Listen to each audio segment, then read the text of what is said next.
Graça e paz, irmãos e irmãs, estamos mais uma vez iniciando neste momento o culto de louvor e adoração ao nosso Deus, ainda via internet, em razão da quarentena que ainda está em vigor no nosso estado, e reconhecemos é para o bem de cada um de nós, é para o bem dos cidadãos. Nós, como bons cidadãos, estamos cumprindo com essa responsabilidade, mas acima de tudo, como bons cristãos, nós estamos também cumprindo as nossas responsabilidades para com Deus. E nesse momento muito específico, nós vamos adorá-lo, nós vamos cultuá-lo. Vamos orar ao Senhor. Senhor Deus, obrigado porque Tu és o Deus de toda vida, Senhor. Tu és o Deus que dá vida, Senhor. E nós te louvamos por isto, porque na nossa existência, o Senhor trouxe a Tua existência em Cristo Jesus para nós. Obrigado porque Tu nos fizeste Teus filhos e povo. E porque na qualidade de filhos nós temos comunhão contigo, Senhor. E na qualidade de povo nós somos por Ti dirigidos, ó Deus. E a Ti dedicamos a nossa devoção. A Ti dedicamos a nossa oração nesse momento, Senhor. E pedimos que Tu, ó Deus, que sobre tudo governa, venhas receber a adoração que nós queremos Te prestar. Também agora, como adoradores diante do Seu Senhor e Deus. Recebe, ó Pai, a nossa adoração. Recebe a gratidão dos nossos corações. Recebe a intenção das nossas almas.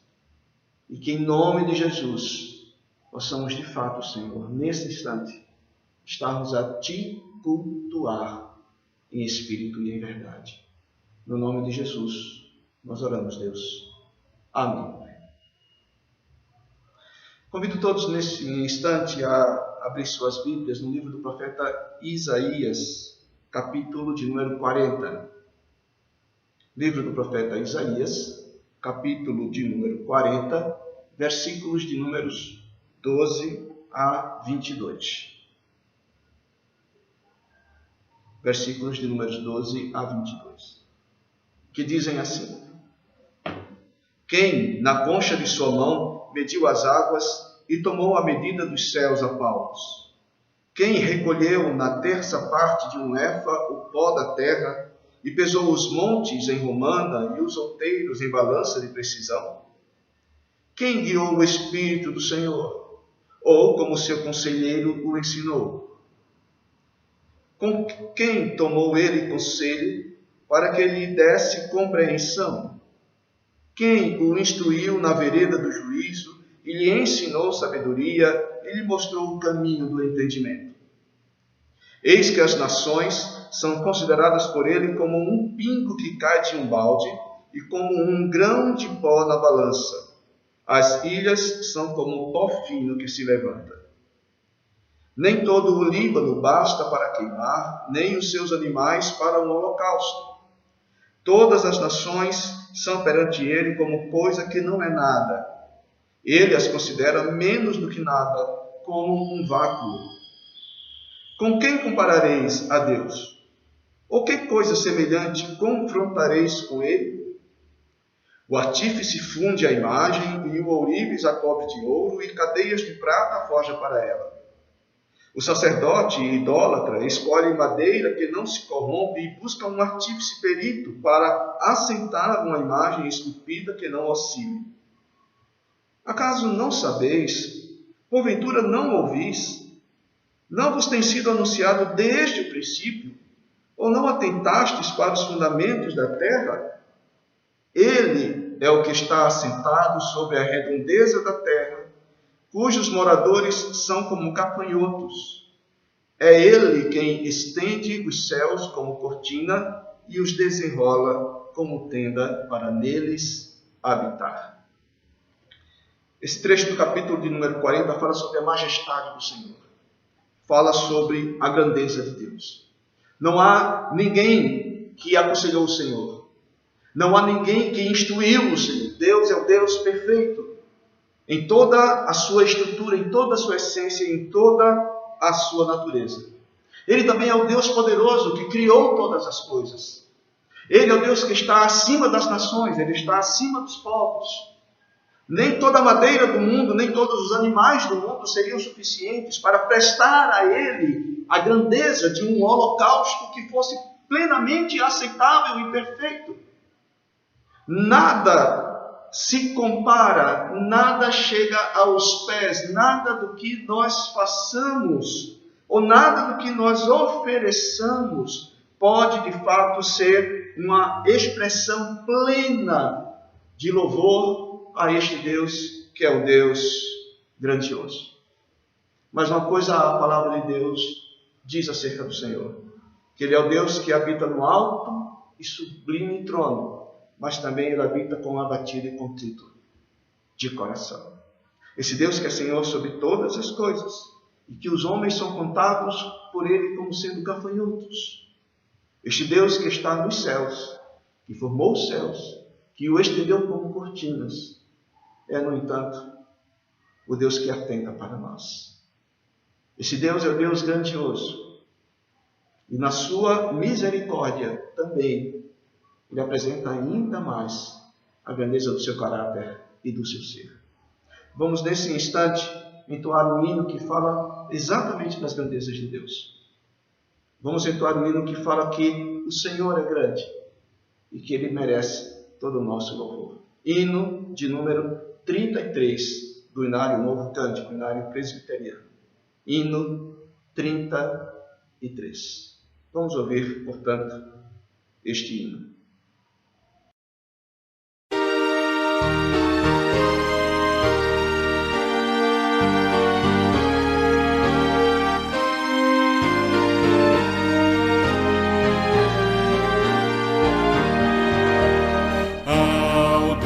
De amor e de imensa bondade, com voz de júbilo vinde aclamai, com coração transbordante de graças, seu grande amor todos vinde louvai, do céu na terra.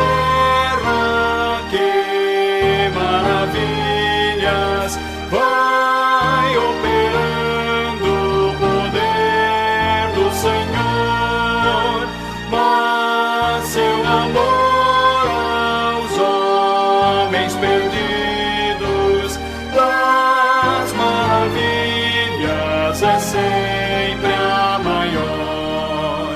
Já nossos pais nos contaram a história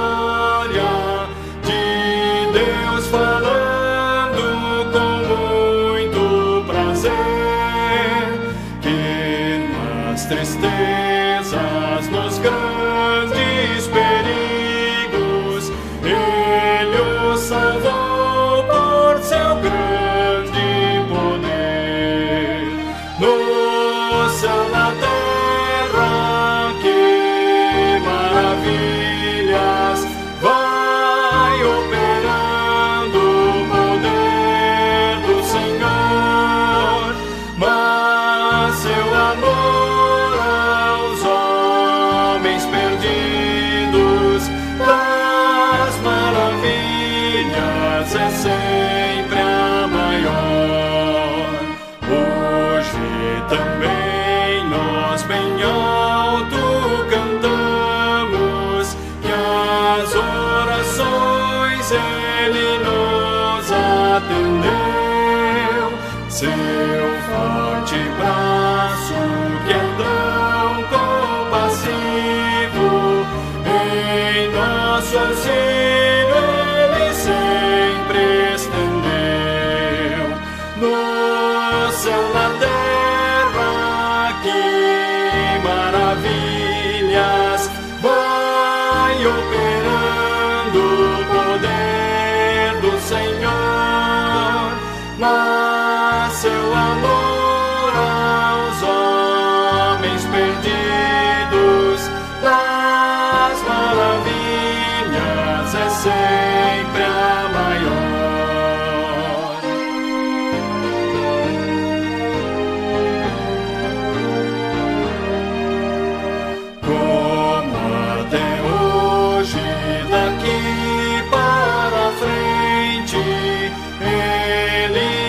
será nosso eterno poder, nosso castelo bem forte e seguro, e nossa fonte de excelso prazer. No céu, na terra, que maravilhas vai operando o poder do Senhor, mas seu amor aos homens perdidos nas maravilhas é sempre a maior.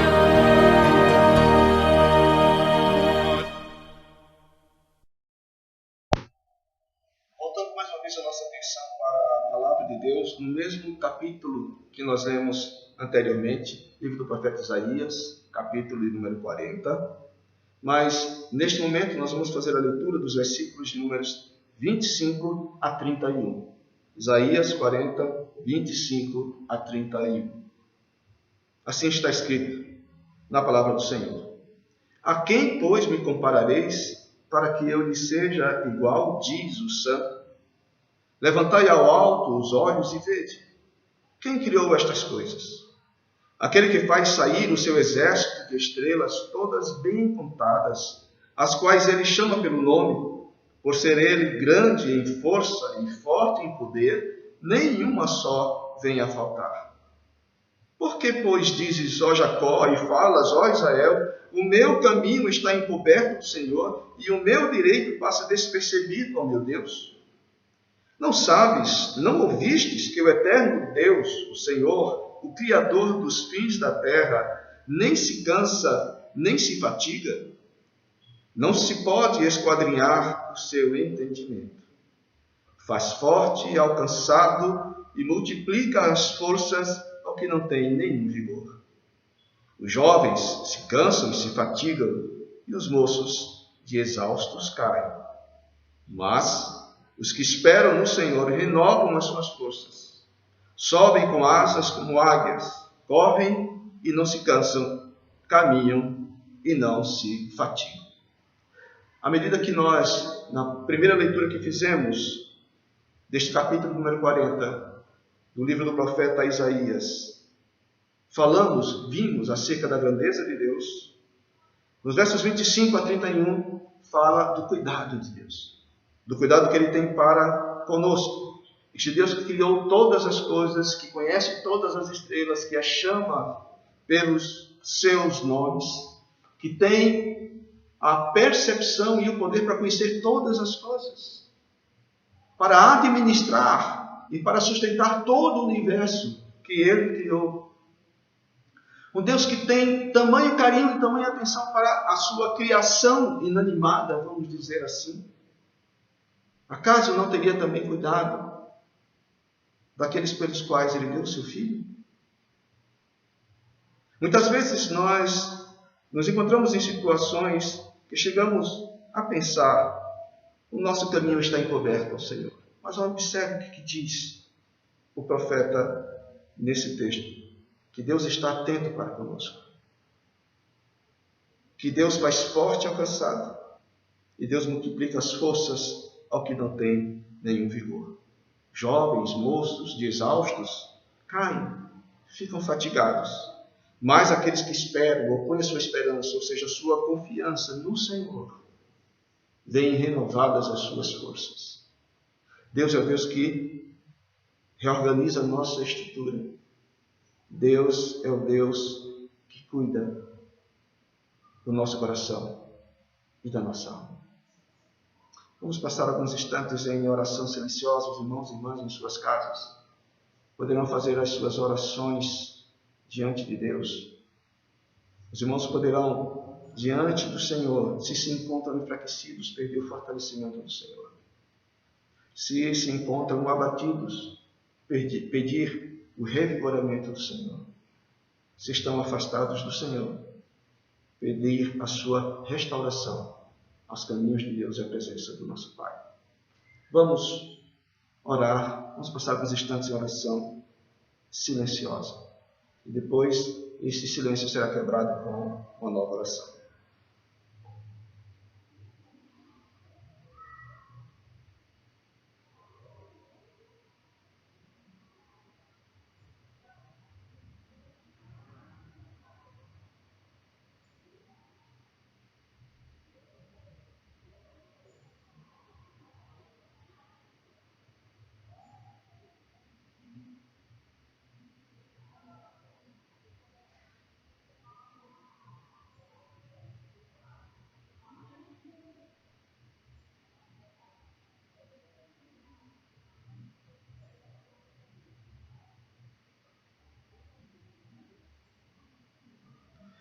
Senhor, nós agora nos achegamos a Ti, Senhor.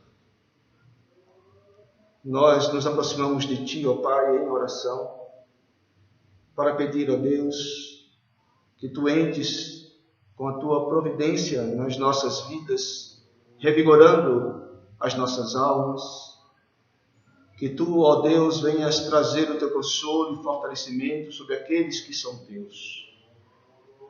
Senhor, em nome de Jesus, neste momento pedimos, Pai, que Tu venhas renovar as nossas forças, que Tu venhas reanimar os nossos espíritos, que Tu venhas, ó Senhor Deus, motivar os nossos corações, que Tu, ó Senhor Deus, venhas atuar na nossa vida, na vida da nossa família, nos nossos relacionamentos familiares, ó Deus, e venhas trazer cada vez mais, ó Pai, a alegria do Espírito Santo em nós, Senhor. E que Tu venhas, ó Pai, construir em nossas vidas verdadeiro testemunho do Teu poder e da Tua graça.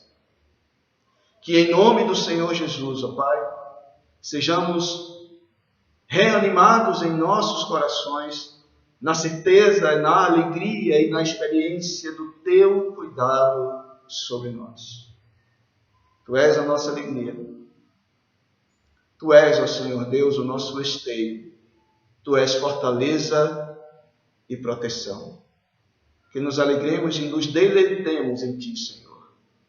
Pelo Deus gracioso que és, que apesar da Tua grandeza imensa, e mesmo não levando em consideração as nossas transgressões e os nossos pecados, Tu atentas para nós e cuidas de cada um de nós.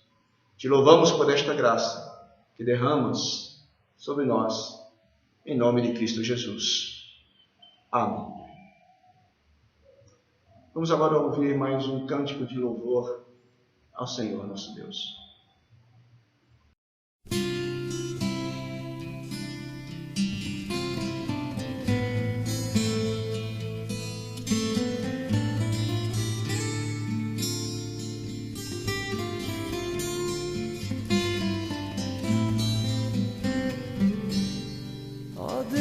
Tu és o meu Deus forte, a minha fortaleza, minha alma tem sede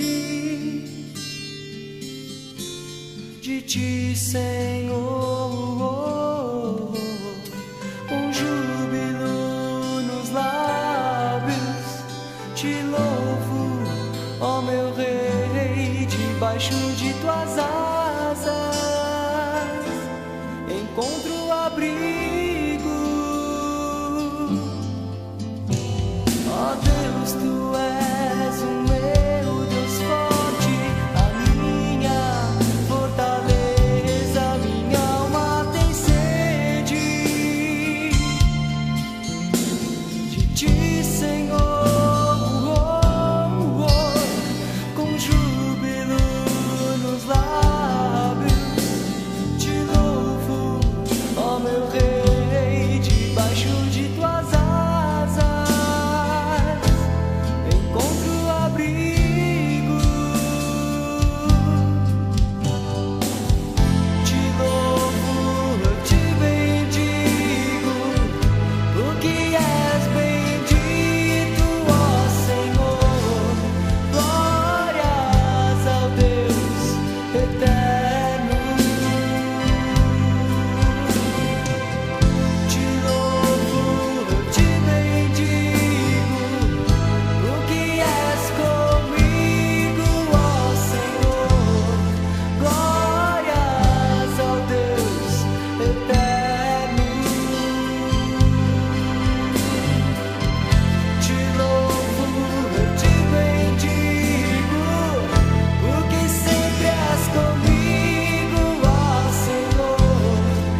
Para a nossa meditação hoje, vamos abrir as nossas Bíblias no livro de Lamentações de Jeremias.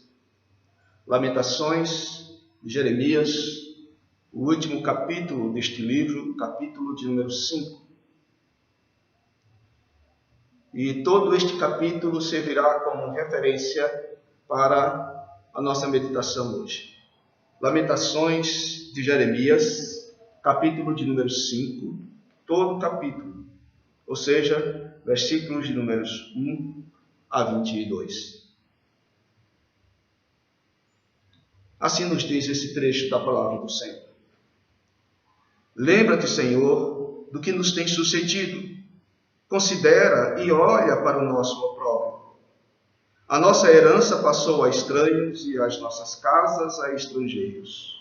Somos órfãos, já não temos pai, nossas mães são como viúvas. A nossa água, por dinheiro a bebemos, por preço vem a nossa lenha.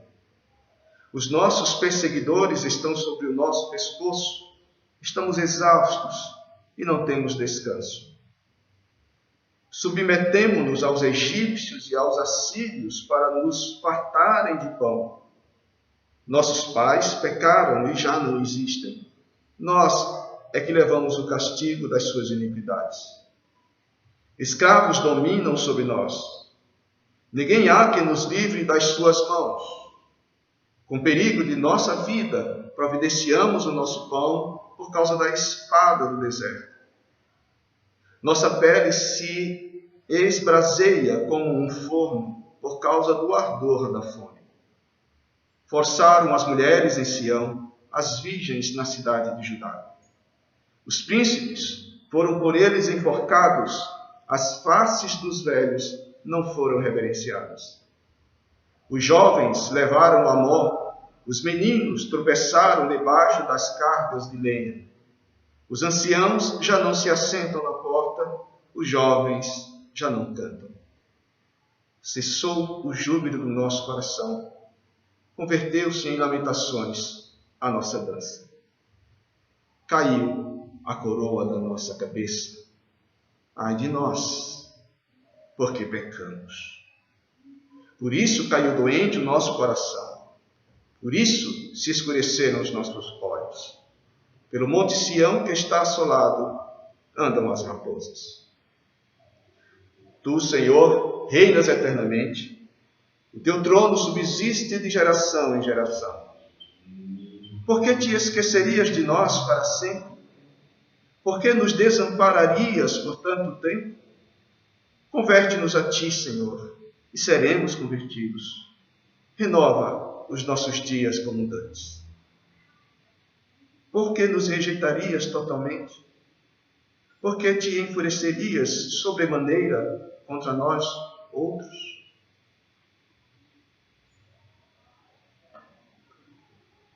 Irmãos e irmãs, este livro recebe um nome muito apropriado. A ele foi dado o título de Lamentações.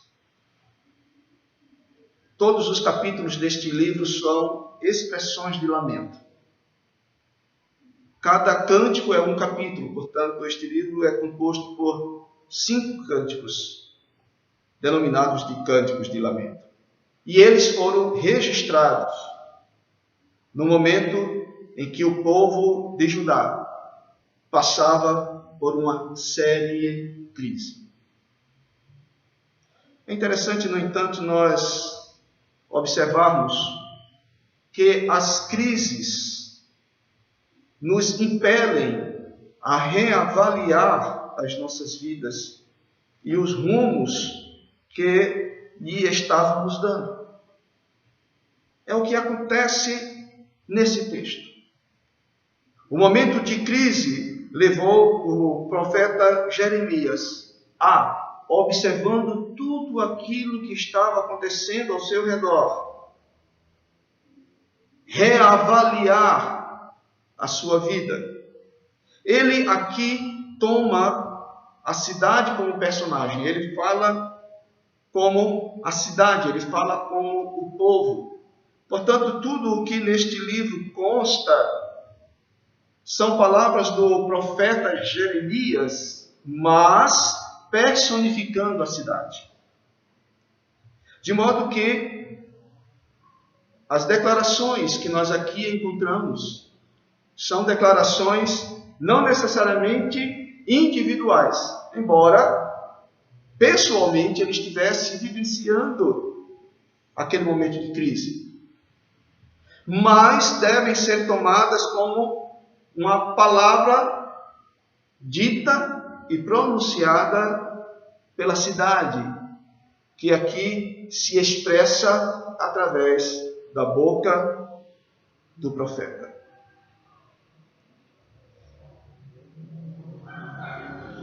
Quando nós olhamos para esse texto, há uma questão que nós precisamos levar em consideração.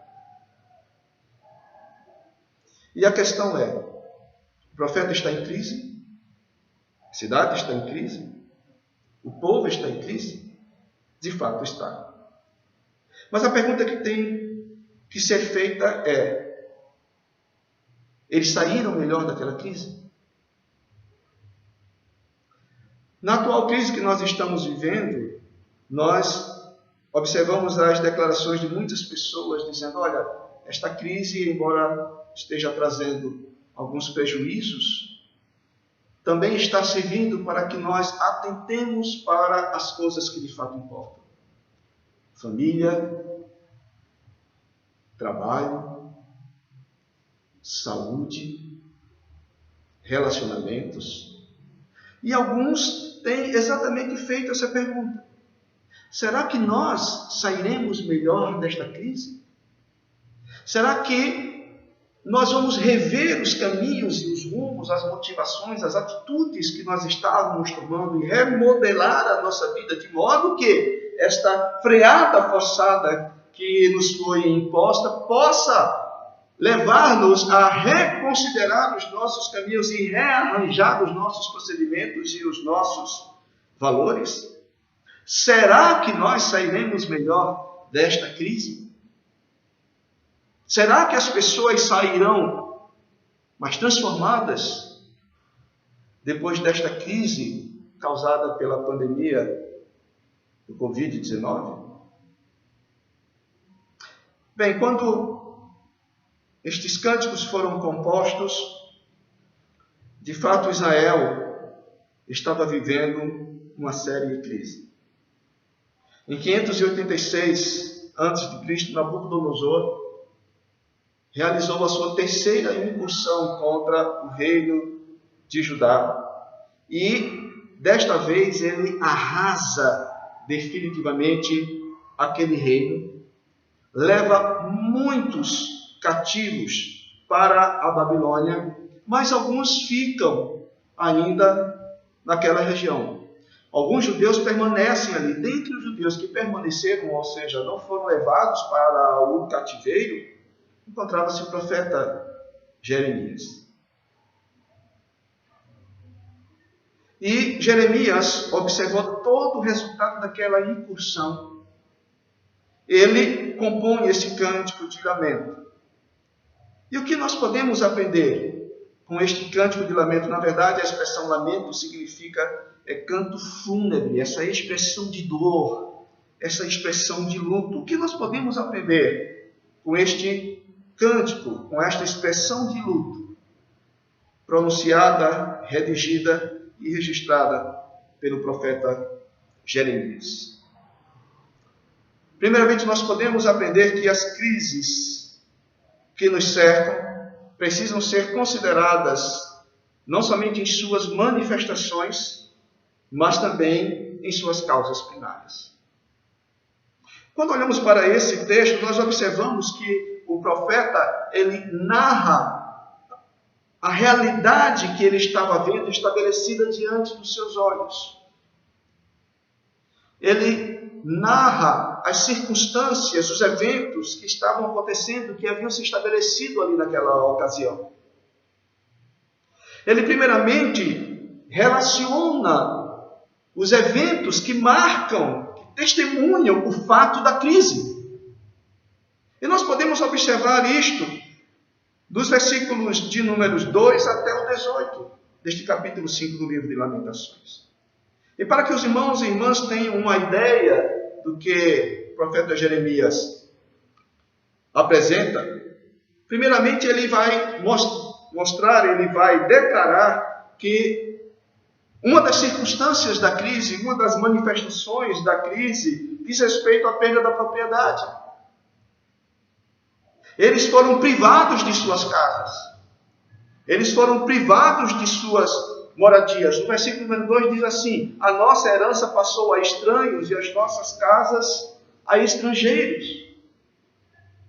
Os seus bens imóveis foram tomados. Eles já não tinham a habitação. Eles viram-se forçados de um momento para o outro a viverem nas ruas, a viverem nos campos desnudos, a viverem nas matas, a viverem literalmente à margem da civilização, nesse sentido.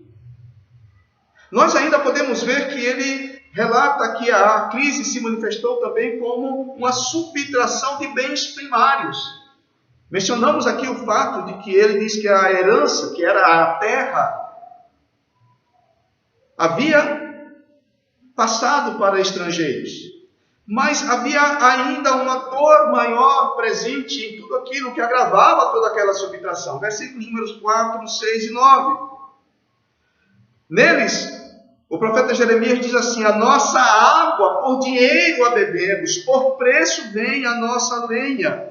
Versículo número 6. Submetemo-nos aos egípcios e aos assírios para nos fartarem de pão. Nós encontramos ainda no versículo número 9. Com perigo de nossa vida providenciamos o nosso pão por causa da espada no deserto. Ou seja, eles não somente foram privados de suas moradias, mas eles foram privados dos elementos mínimos para a sobrevivência. Até a água, que antes e anteriormente era deles, era propriedade deles, era direito deles, era de acesso deles. Até a água, eles agora tinham que pagar para poder tê-la. A lenha, para preparar os seus alimentos e para aquecer-se à noite, eles tinham que pagar para poder obtê-los. Quando eles procuravam algo para se alimentar, eles procuravam comendo, porque à medida que procuravam o pão, o perigo de vida os cercavam por causa dos bandos que haviam no deserto, e que podia atacá-los e podia tirar-lhes a vida. Eles se submeteram, eles tiveram que constranger-se a aceitar o domínio egípcio e assírio, para deles obter ao menos o pão. Eles foram privados, eles foram subtraídos de seus bens primários. E há uma linguagem ainda mais impactante apresentada pelo profeta Jeremias nesse cântico de lamento, quando ele fala sobre a fome. Versículo número 10 diz assim: olha, a nossa pele se esbraseia como um forno por causa do ardor da fome. Eles estavam magérrimos. Eles estavam defiando. E a fome era tão intensa que era como um ardor, uma brasa em seus próprios corpos. Mas ainda, não somente a perda da propriedade, as subtrações de elementos básicos e primários para a sobrevivência, não só a fome, mas a violência também havia se estabelecido de forma muito dura sobre aquele povo. Não somente a violência da invasão, não somente a violência da batalha, não somente a violência da espada, quando as tropas de Nabucodonosor invadiram o reino de Judá, mas a violência que se perpetuou e se estabeleceu contra todos daquele povo, daquela sociedade.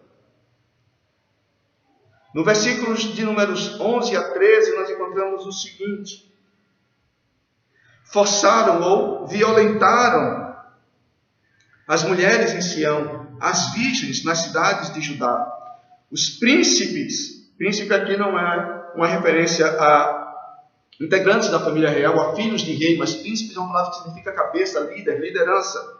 Os príncipes foram por eles enforcados. As faces dos velhos não foram reverenciadas. Os jovens levaram a mó, os meninos tropeçaram debaixo das cargas de lenha. Não só a violência física, não só a violação das mulheres, mas o assassinato, o enforcamento público dos chefes das lideranças, dos representantes, dos governantes do povo. Além disso, os velhos não foram respeitados, o que era algo pacífico, no sentido de comum a todas as sociedades daquela época. Eles não respeitaram os velhos também, os afligiram, os mataram. E ainda mais, não somente aquela violência da dor propriamente dita física, não somente da morte, que é algo extremamente grave, mas também de uma opressão continuamente estabelecida sobre eles. Quando falam que os jovens levaram a mó e os meninos tropeçaram debaixo das cargas de lenha, isso significa que os jovens e crianças substituíram os animais. Quem fazia rodar o moinho, a pedra de moinho, para produzir grãos, para produzir farinha, eram animais que eram colocados para fazer esse serviço. Agora não, os jovens foram colocados para fazer esse serviço. Havia os animais de cargas apropriados para levar a lenha para as casas, para os palácios, para onde fosse necessário. Mas aqui eram crianças. E diz que elas sucumbiam sob o pesado fardo de lenhas que lhes era posto sobre as costas. Violência. Violência. No versículo número 5, há a declaração sumária desta violência, dizendo: os nossos perseguidores estão sobre o nosso pescoço. Estamos exaustos e não temos descanso. Uma opressão física contínua. Uma violência que não somente se estabelecia no corpo, mas que afetava a dignidade pessoal. Mais ainda, tudo isso trouxe o abatimento de alma.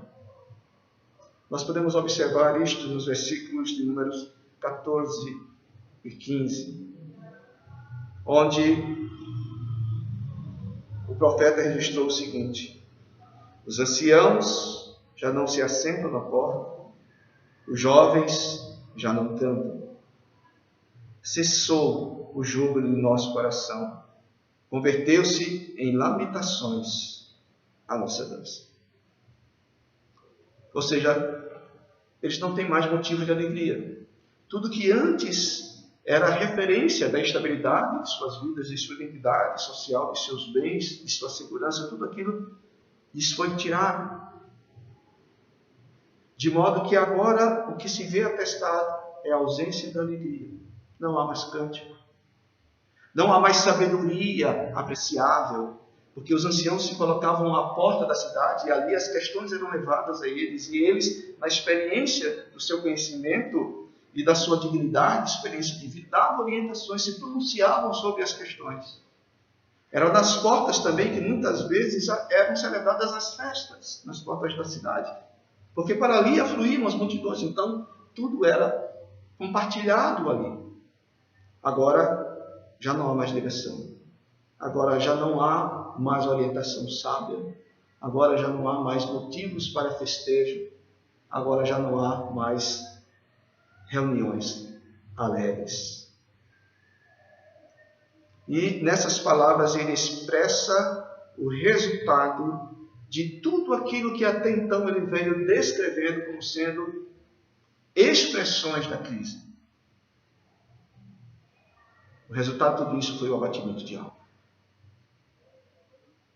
Quando nós falamos de perda da propriedade, de subtração de bens primários, de fome desesperadora, de violência e escravidão, de abatimento de alma, quando nós falamos de todas essas coisas, estamos dizendo simplesmente o seguinte: aqui o profeta está descrevendo os fatos. Aqui o que ele está fazendo é dizer como a crise tem manifestado-se. Como a crise tem se expressado no meio deles. Todas estas coisas eram coisas logicamente violentas, eram coisas que abatiam a alma, eram coisas que denegriam o povo. Mas o profeta entende que tudo isso eram manifestações de uma crise mais profunda. E ele passa desta descrição das manifestações para a consideração da causa desta crise que trouxe aquelas manifestações, ou que se manifestou naquele modo, naquele momento, sobre a vida daquele povo. Nós encontramos isto nos versículos de números 7 e 16 desse texto.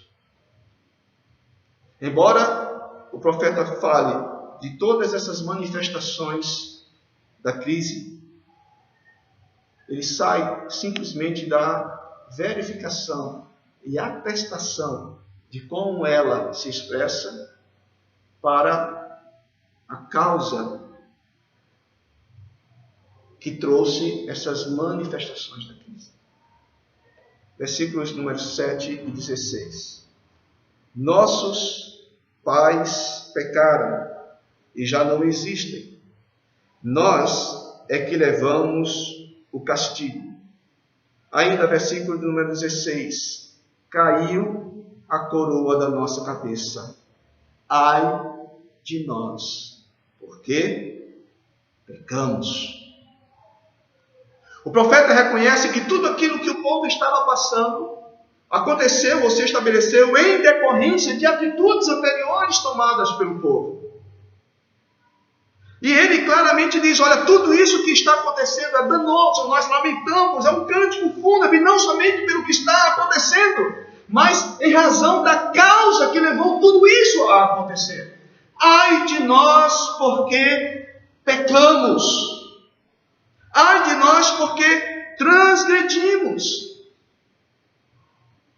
O profeta chama a atenção para um fato de que as circunstâncias históricas, elas estão sendo estabelecidas em consequência de uma história ou de uma realidade espiritual. Quando nós olhamos para o livro do profeta Jeremias, não o livro de Lamentações, mas o livro propriamente do profeta, em Jeremias, no capítulo de número 2, há uma acusação muito clara da parte de Deus no que se refere ao povo de Israel, nesse caso mais especificamente ao povo de Judá, ao povo do Reino do Sul. Jeremias, capítulo de número 2, versículos de números 13, 27 e 28. Olha o que dizem esses versículos. Porque dois males cometeu o meu povo.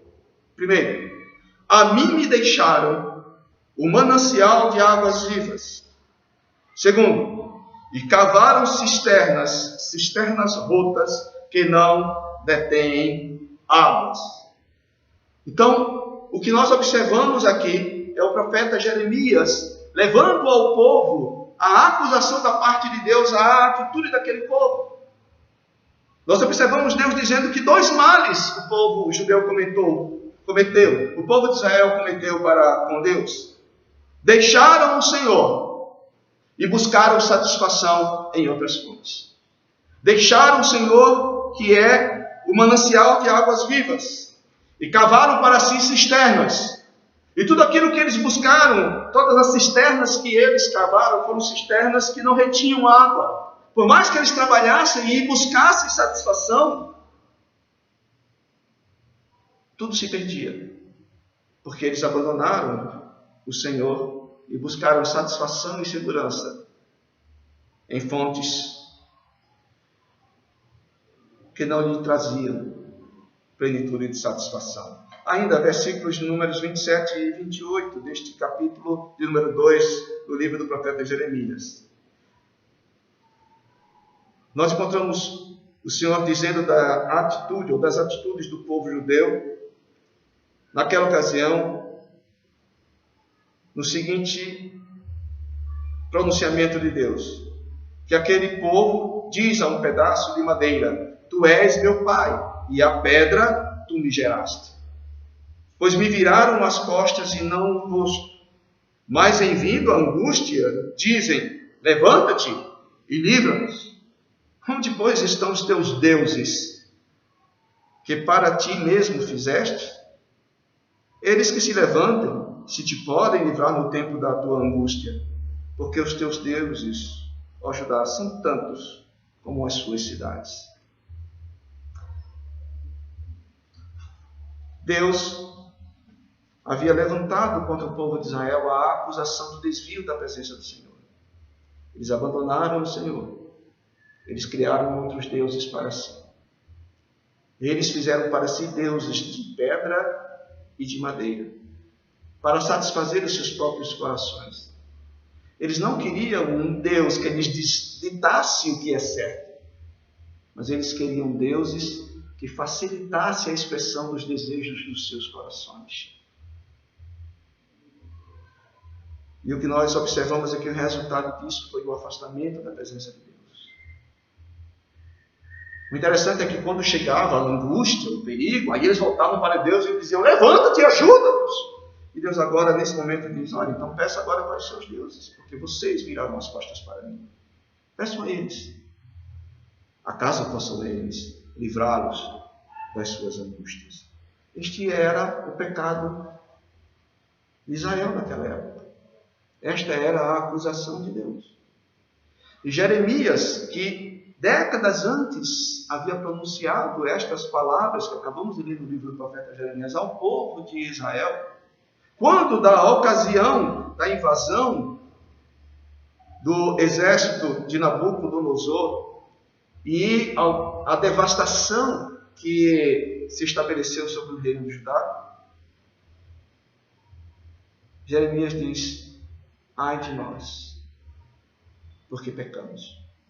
Tudo isso é consequência do nosso abandono a Deus. A violência é horrível, a fome é trágica, mas o maior erro nosso foi de nós havermos abandonado ao Senhor. Como nós lemos no livro do profeta Jeremias, Deus diz: eles me voltaram as costas e não o rosto.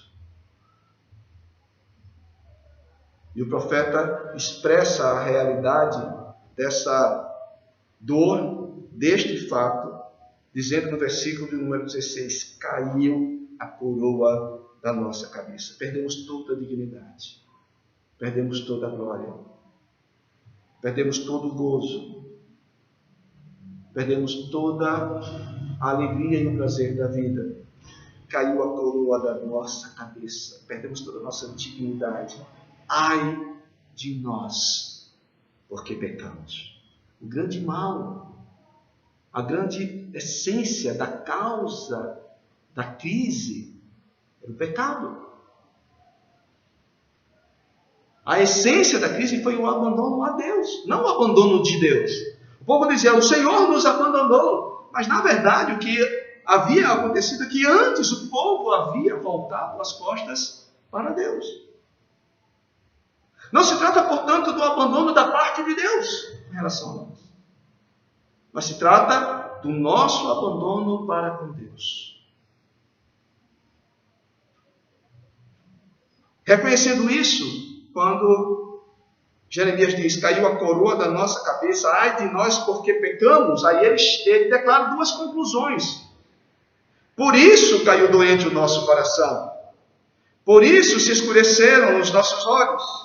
Pelo monte Sião que está assolado, andam as raposas. Porque pecamos, trouxemos a tragédia sobre nossas vidas e sobre o nosso povo. As crises, portanto, precisam ser encaradas não somente nas suas manifestações, mas nas suas essências, nas suas causas. As crises precisam ser admitidas em suas manifestações, mas também reconhecidas em suas causas. Deus aqui está chacoalhando o povo de Israel. Deus aqui está confrontando o povo com as atitudes passadas. E quando Deus faz isso com aquele povo, Ele o faz para que o povo chegue a este ponto. Reconheça o seu pecado.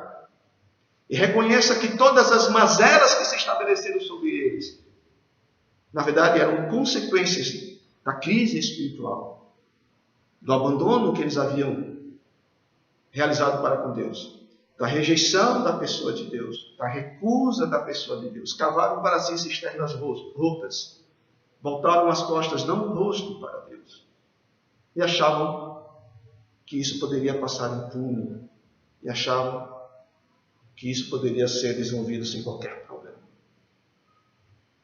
Chegou a ocasião na qual Deus chacoalhou o povo, dizendo: atente para o que vocês fizeram.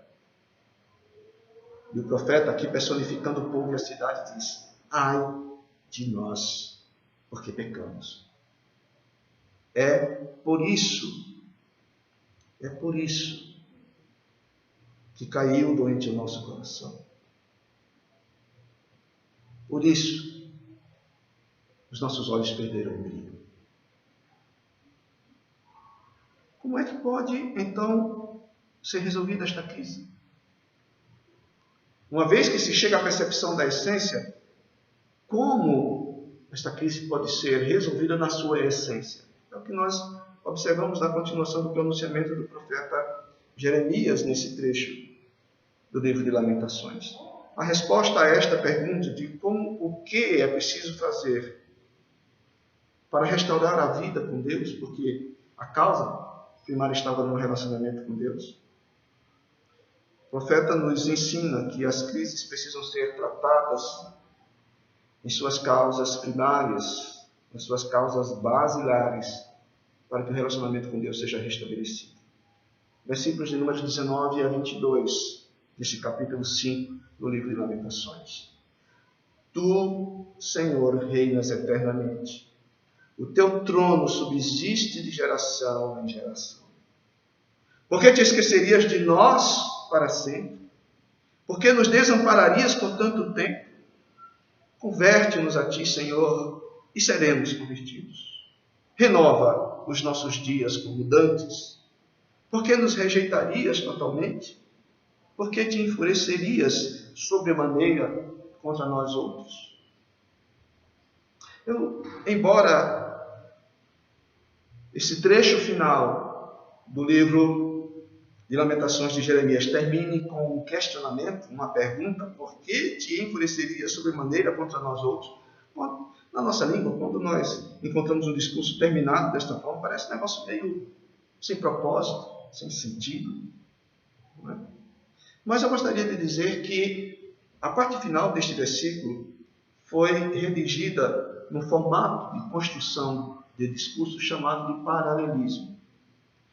Mais especificamente, os versículos números 20, 21 e 22 expressam este paralelismo da seguinte forma. Nos versículos de números 20, algumas perguntas são feitas.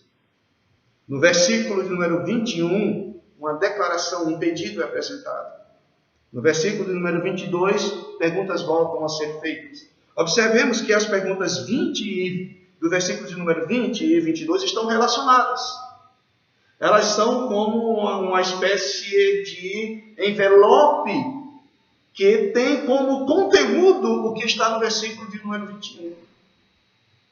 Portanto, as perguntas levantadas nos versículos de números 20 e 22 foram estabelecidas para chamar a atenção para o que está no versículo de número 21. Essa é uma construção muito típica do discurso e até mesmo do pensamento judaico, da escrita dos poemas judaicos. Quando acontece esse tipo de envelopamento, a mensagem em geral está no centro deste envelopamento, que nesse caso é o versículo de número 21.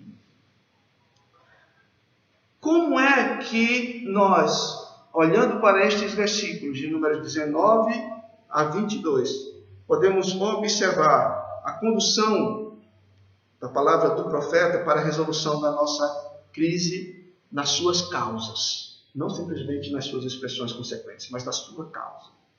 Primeiramente, nós observamos que o profeta nos instiga a fazer um investimento em Deus e na sua misericórdia. O versículo de número 19: Tu, Senhor, reinas eternamente, o teu trono subsiste de geração em geração. A ideia aqui é de uma estabilidade. Deus não muda, Deus não passa. Aquilo que ele disse ser, o modo como ele se manifestou, permanece o mesmo até agora. E o conceito é de que esse Deus, que é na sua natureza firme, estável e inabalável, também nas suas palavras e nas suas ações, manifesta esta segurança e esta realidade linear de quem ele é. E é claro que quando se refere a Deus que é linear, que é estável, ele aplica adequadamente a sua justiça. Ele pune os pecados e pune a transgressão. Mas também ele é o Deus que dispõe-se e realiza a aplicação da misericórdia. Por mais que hajam sido intensos os pecados, por mais que as realidades estabelecidas como consequência desses pecados sejam danosas, sejam assustadoras, sejam pavorosas aos olhos e extremamente opressoras da alma, que suga a energia e a alegria do coração, por mais que elas assim se estabeleçam, Deus é o Deus que dispõe misericórdia. Deus é o Deus que está atento a aplicar essa misericórdia, porque Ele disse que faria isso. Essa estabilidade de Deus nos garante que a proposta de misericórdia, a sua disposição de misericórdia ainda permanece a mesma. E nós observamos isso de um modo muito interessante neste capítulo de número 5. No versículo de número 1. No versículo de número 1 há uma declaração na qual subjaz a esperança do profeta na misericórdia de Deus. O versículo número 1 diz assim: Lembra-te, Senhor, do que nos tem sucedido, considera e olha para o nosso opróbrio. Considera e olha para a maldição que estamos vivendo. Lembra-te, Senhor. Há algo muito importante que nós precisamos levar em consideração quando lemos este versículo. No Antigo Testamento, a expressão ou a solicitação ou a declaração da lembrança de Deus não lembra de pecados outroras. Deus não leva em consideração os pecados cometidos neste sentido, de que os pecados cometidos não estabelecem definitivamente uma separação entre nós e Deus. Todas as vezes no Antigo Testamento em que essa memória, essa lembrança de Deus é evocada, é no sentido de que esta lembrança traga a misericórdia. Deus, quando se lembra de nós, Ele se lembra para usar de misericórdia. É isso o que o profeta está dizendo aqui. Lembra-te, Senhor. Evoca, Deus, a tua misericórdia. Lembra-te de nós, olha para nós, Senhor. Lembra-te do que nos tem sucedido. Desperta-te em misericórdia. Essa é uma expressão muito específica da cultura judaica para dizer que Deus, ou para lembrar que Deus é o Deus de misericórdia. E aqui há a evocação da misericórdia de Deus em favor daquele povo que estava vivendo aquela opressão. Mas observe, o contexto ou a mensagem total deste capítulo não é simplesmente que Deus se lembre e use de misericórdia para livrar das consequências da crise, ou das manifestações da crise, mas sim da causa da crise. Tanto é que nós vemos aqui o profeta fazendo um apelo sincero a Deus. Lembra-te, Senhor. Olha com compaixão. Olha com misericórdia. Olha com favor. Não se trata de voltar-se para Deus no sentido utilitarista. Lembra do que nós lemos lá no capítulo de número 2? Quando Deus diz, olha, eles constroem deuses para si, de pedra, de madeira, mas quando vem a aflição, aí eles voltam-se para mim e diz: levanta-te, age em nosso benefício. O profeta aqui está ensinando que não se pode consertar, não se pode tratar a crise em suas causas, se não houver sinceridade no nosso coração.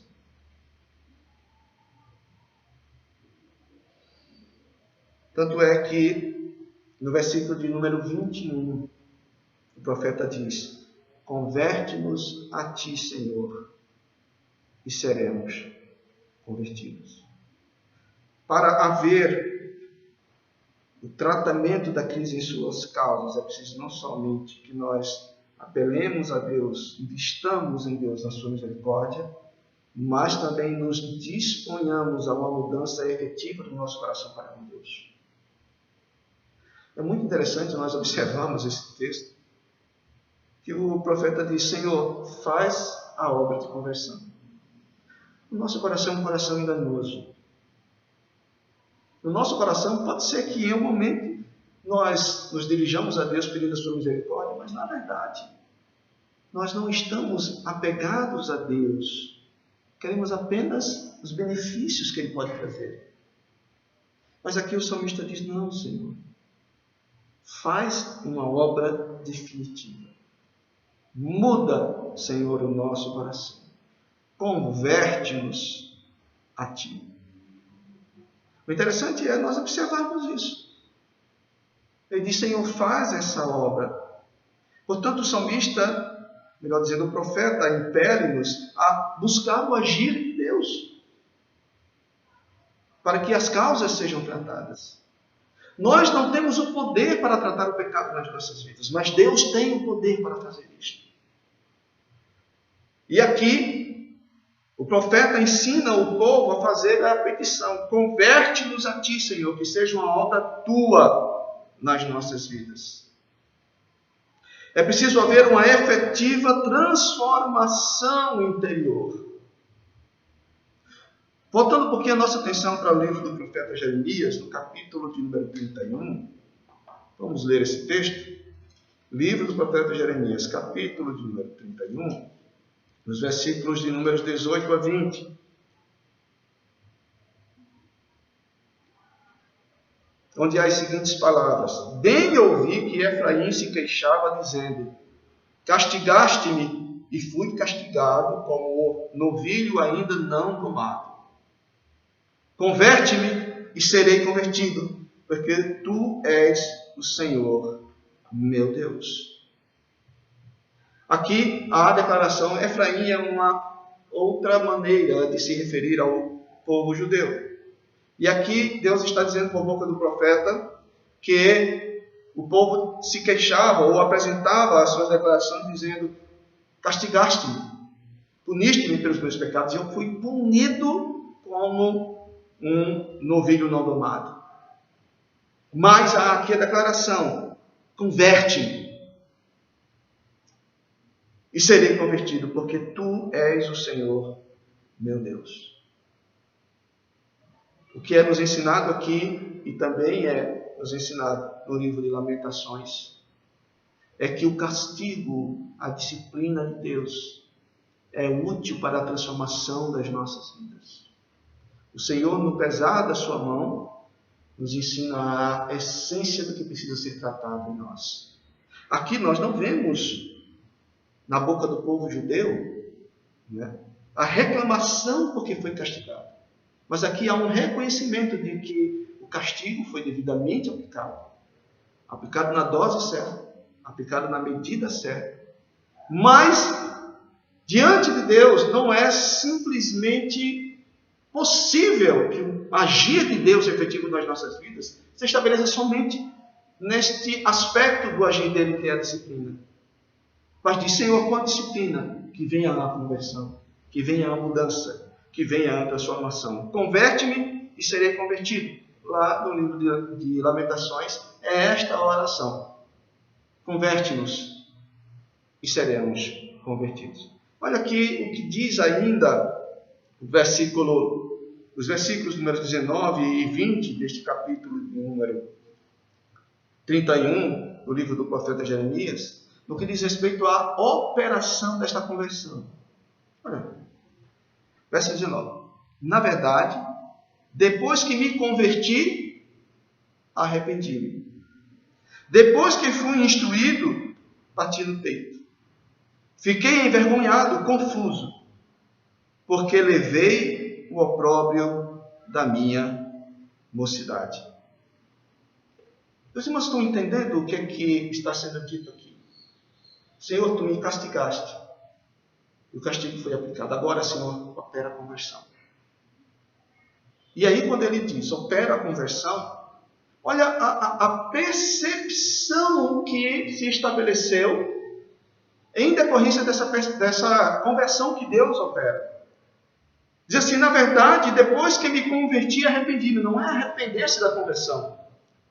O que ele está dizendo é que a conversão abriu o seu entendimento para a percepção do que ele havia praticado, dos pecados que havia cometido. E ele, então, em razão da conversão do Senhor, ele se arrependeu dos pecados cometidos.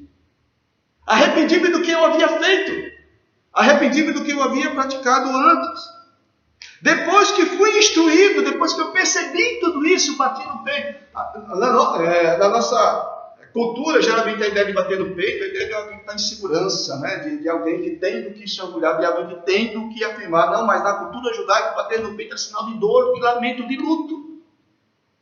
Afligir o próprio corpo até hoje. Muitos povos do Oriente Médio apresentam a sua dor exatamente nessas atitudes, batendo no corpo, batendo na cabeça. É isso que ele está dizendo aqui. Depois que fui instruído, depois que eu caí em mim, por causa da conversão que tu operaste na minha vida, eu lamentei profundamente o meu pecado. E fiquei envergonhado, eu me vi confuso, eu me vi atordoado, porque levei o opróbrio da minha mocidade. Ou seja, porque eu paguei os pecados que eu havia anteriormente cometido. Como é que eu pude chegar a este momento de praticar tantos pecados diante de Deus? Eu me arrependo disso. Eu bato no peito. Eu lamento profundamente isto. Aí vem no versículo número 20 uma declaração também maravilhosa. Não é Efraim meu precioso filho, filho das minhas delícias? Pois, tantas vezes quantas falo contra ele, tantas vezes ternamente me lembro dele. Comove-se por ele o meu coração, deveras me compadecerei dele, diz o Senhor. Aqui está dizendo o profeta que Deus tem a graça, o amor, a restauração, a compaixão destinadas para ser aplicadas sobre o seu povo, havendo este arrependimento. Há a segurança de que Deus ama. E de quando nós nos achegamos arrependidos a Deus, Deus nos purifica dos nossos pecados. E Deus renova, restabelece, na verdade Ele ressalta aquilo que sempre esteve presente da parte dele para com as nossas vidas, que é a nossa restauração diante dos seus olhos. No livro de Lamentações, voltando ao capítulo número 5, quando o profeta pede isso, que está registrado no versículo número 21, converte-nos a ti e seremos convertidos, está dizendo, Deus, executa essa obra, realiza essa obra. Nós queremos que ela seja definitiva nas nossas vidas, portanto não seremos nós que haveremos de nos dispor a realizar a conversão, a retificar os nossos caminhos na tua presença. Faz isso, Deus, porque se tu fizeres, somente se tu fizeres, esta conversão será de fato total, radical, verdadeira. O profeta assim ora, porque ele deseja ver a solução da crise estabelecida na sua vida e da vida do povo de Israel. O que o profeta nos ensina neste último capítulo do livro de Lamentações é que, visto que as crises nos impelam a reavaliar as nossas vidas, os nossos valores e os nossos procedimentos, que ela se apresente também como uma boa hora para nós tratarmos o que é essencial, que é o nosso relacionamento com Deus. Tudo o que fora se estabelece não é a crise em si, são expressões da crise, porque a verdadeira crise da humanidade está no seu coração. A crise é uma hora de mudança, é uma oportunidade para mudança. Portanto, as perguntas, ou a pergunta que eu tenho tanto ouvido, que talvez vocês todos também tenham tanto ouvido, nas mídias, nas reportagens, nos vídeos, nas declarações, será que nós vamos sair melhores desta crise?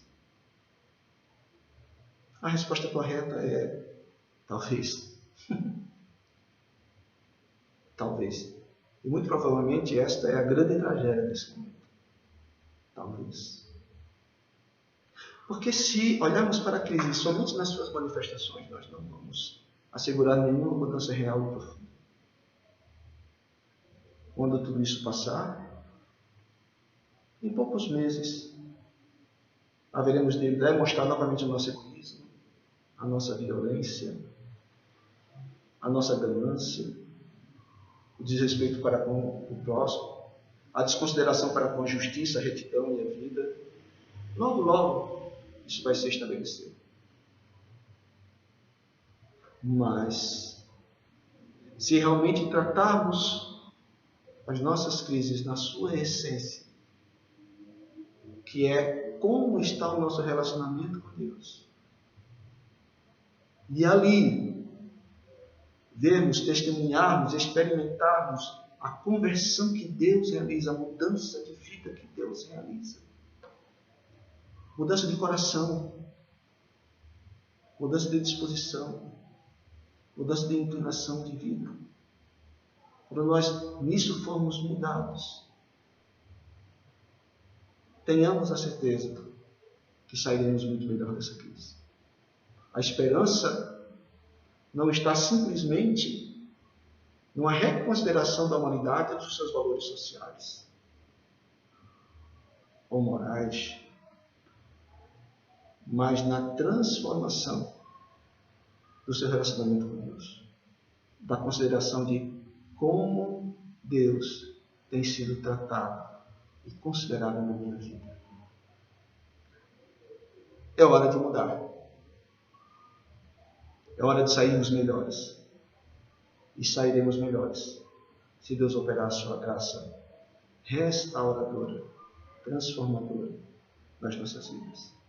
Se o Senhor nos converter. Abramos-nos então para esse agir de Deus e que Ele opere esta transformação que somente Ele de fato pode operar. Que Deus abençoe a todos.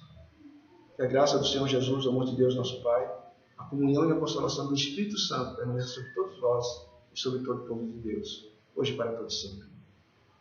Amém. Deus abençoe a todos. Até o nosso próximo encontro.